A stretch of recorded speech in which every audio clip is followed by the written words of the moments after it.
د 2014 کال د نومبر په 8 د ټلویزیون د ستوري او کاروباري شخصیت ډونلډ ټرمپ انتخاباتي بریا خلک حیران کړل. نوموړی سږ په د انتخاباتو کې په دویم وار د ولسمشر جوړېدو لپاره برخه اخلي.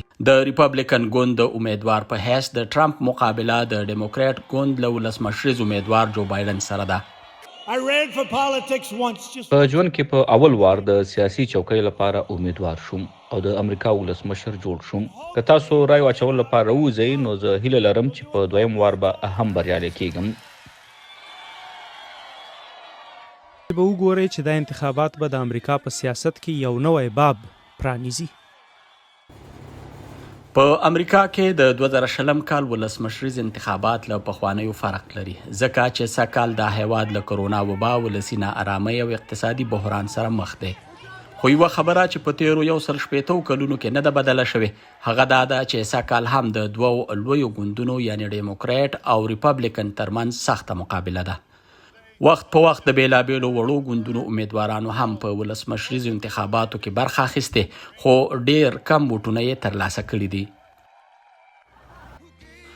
ډونلډ ټرمپ له 4 کلونو راهیسې ولسمشر دی او جوبایډن د باراک اوباما په وخت کې 8 کاله مرستیال ولسمشر پاتې شوی دی.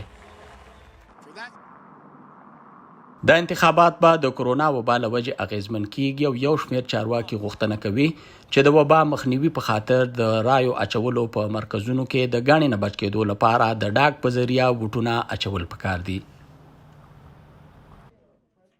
دغه سهولت لا له وړاندې شته، خو ټرمپ یې د بې اعتمادۍ څرګندونه کړې.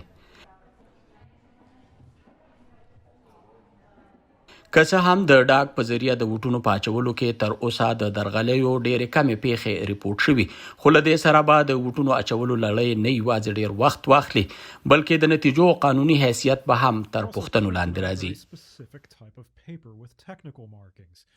ووټونه به واچول شي، خو دا لازمه نه ده چې کوم امیدوار د عامو خلکو په ووټونو کې اکثریت واخلي، هغه د امریکا ولسمشر هم جوړ شي. په امریکايي انتخاباتو کې الیکټورل کالج یا اسمبلی هم ډیر اهمیت لري چې استازو ته یې منتخبونکي یا الیکټرز ویل کېږي او د هیواد له هر ریاسته د کانګرس د غړو په تناسب شمیر لري. تقریبا د ټولو ریاستونو عام ووټونه په الیکټورل کالج پسې ځي او په دې کې بریالي امیدوار ولسمشر جوړیږي.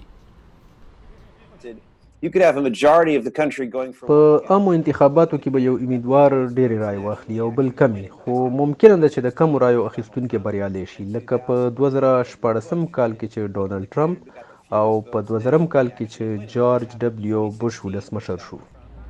په امریکايي آئین کې د انتخاباتو عمل داسې جوړ کړی شوی چې د هیواد په کومو سیمو کې خلک کم دي د هغوی د رایو اهمیت زیات کړل شي. خو په دې طریقه د انتخاباتو نتیجو 100 واره لانجې رامنځته کړي او پکې د اصلاحاتو غوښتنې کیږي. د امریکا په دې انتخاباتو کې به د ولسمشر د انتخاب ترڅنګ خلک په مقامي او ریاستي کچه هم خپل نمایندګان ټاکي او دا راز به د سېنټ په دریو کې د یوې برخې او د ایوان نمایندګان د ټولو چوکیو لپاره خپل استازي منتخب کوي. نوی منتخب امریکایي ولسمشر به د راتلونکي کال په جنورۍ کې سوګند پورته کوي.